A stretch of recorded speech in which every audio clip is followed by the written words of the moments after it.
Saudara, Termanau, kabar semua. Jumpa lagi di BA Sejarah Podcast bersama Saudara. Semoga semua dalam keadaan sehat, tidak kurang satu apapun, dan senantiasa diberkati oleh Tuhan. Ya, berbicara soal sehat, beta sekarang agak kurang sehat nih. Tapi bukan secara fisik, tapi secara batin atau apa penyebutannya. Nah, Saudara, beta dalam beberapa jam terakhir ini agak terganggu sedikit dengan satu hal yang beta mau bagikan dengan Saudara saat ini.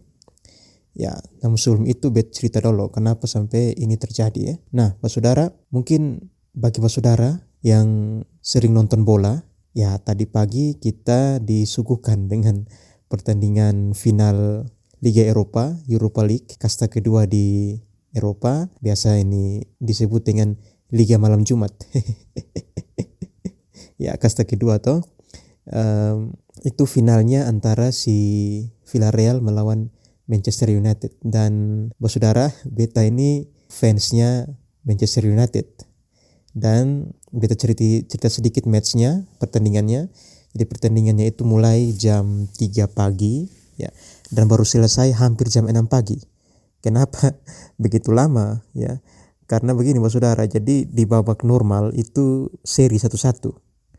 Kemudian dilanjutkan dengan perpanjangan penambahan waktu itu 2 kali 15 menit, ternyata masih sama, masih satu sama, dan kemudian dilanjutkan dengan adu penalti. Nah, ini adu penalti ini kan biasa kalau yang umumnya 5-7 pemain itu pasti sudah ketahuan pemenangnya. Tapi laga tadi pagi itu sampai penendang ke-11 ya, jadi sampai kiper. Jadi sampai kiper baru ada yang gagal eksekusi. Ya, yang gagal itu penendang ke-11 dari MU, yaitu kipernya David De Gea. David De Gea gagal penalti sehingga Villarreal yang menang. Oke. Beta sudah mau bahas matchnya ya, tapi yang beta mau bahas Saudara post matchnya atau setelah matchnya Saudara.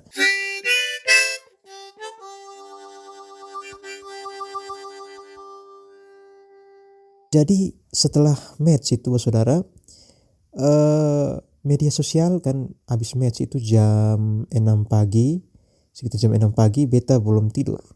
Masih minum, kemudian masih baca-baca, dan kaget karena 5 menit setelah match itu selesai, artinya seremonial penerimaan piala kemudian dan seterusnya, beta lihat di Twitter dari akun resminya strikernya MU, Rashford, itu dia posting bahwa dia mendapat kekerasan rasial di media sosialnya. Dan tidak tanggung-tanggung Saudara, sebesar ada 70 akun yang membuat dia melontarkan kekerasan secara rasial ya, artinya rasis ya Saudara. Nah, Saudara, ini membuat beta kemudian baca-baca lagi, dan pagi itu mungkin karena mungkin netizen semua itu masih banyak yang kecewa karena MU kalah ya. Saudara tahu MU itu supporternya lumayan banyak. Dan kemudian belum terlalu rame bahas soal kekerasan rasial ini. Kemudian Saudara, di siang itu kalau tidak salah sekitar jam 11-12 siang itu beta pantau ke media sosial kembali. Ternyata akun resminya Manchester United yang di Inggris dan juga yang di Indonesia itu kemudian memberi statement, yaitu beta baca ya Saudara, setelah laga final UEL, pemain kami menjadi sasaran aksi rasisme. Jika kamu melihat tanda-tandanya, segera laporkan. Nah, jadi memang ini dibenarkan oleh akun resmi atau officially oleh si Manchester United, bahwa memang kemungkinan besar bukan hanya si Rashford, kemungkinan besar pemain-pemain lain juga mendapatkan aksi rasial yang sama. Nah, Saudara, untuk informasi untuk Saudara bahwa memang kejadian rasisme ini, kekerasan rasial di media sosial ini memang sudah menjadi perhatian di Eropa ya. Kita tahu gerakan Black Lives Matter itu di Amerika sudah tahun lalu itu sangat digemakan, dan tahun ini kalau mungkin Saudara yang ikut berita di Januari, sekitar akhir Januari, beta kalau beta ingat itu pertandingan antara Chelsea lawan MU. Nah, di situ ada tiga pemain yang mendapatkan kekerasan rasial, itu Axel Tuanzebe dan Anthony Martial itu dari MU, kemudian si Reece James itu dari Chelsea. Nah, mereka ini juga mendapatkan kekerasan rasial di medsos. Nah, setelah itu Premier League ya, itu kemudian semua klub ya, itu kemudian memerangi ini kekerasan rasial, rasisme ini.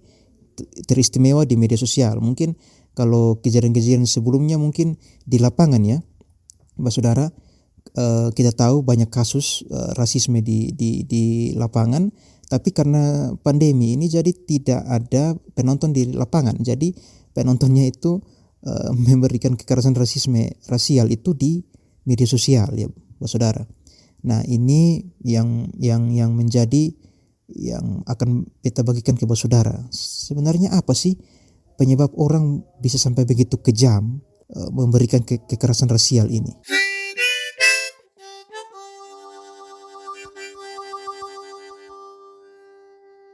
Supporter sepak bola, Mbak Saudara, ya, ataupun fans suatu klub, biasanya itu akan memberikan kekerasan rasial itu setelah ketika timnya kalah atau pemainnya main jelek.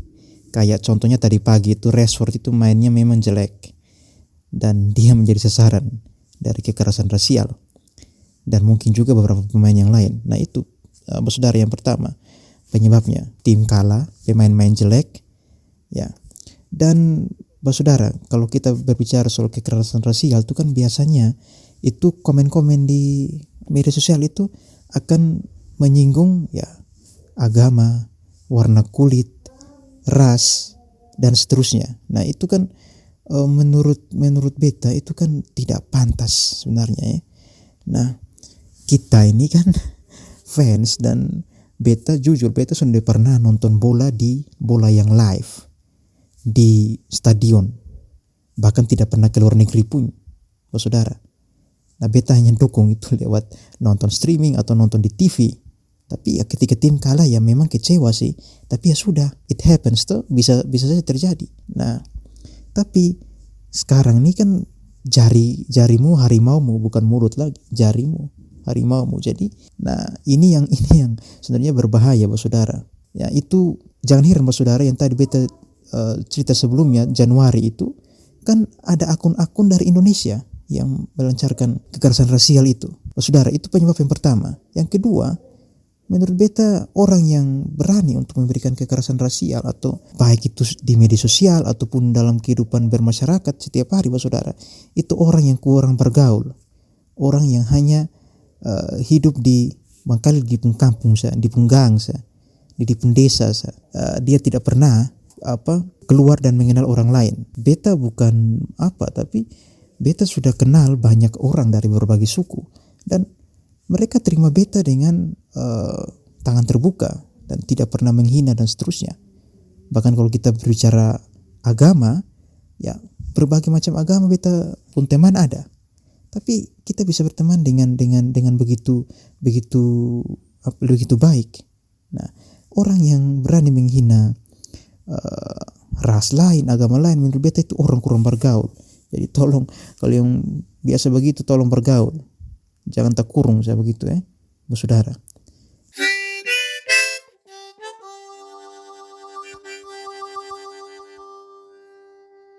Nah, ini mungkin yang beta membagikan kepada saudara.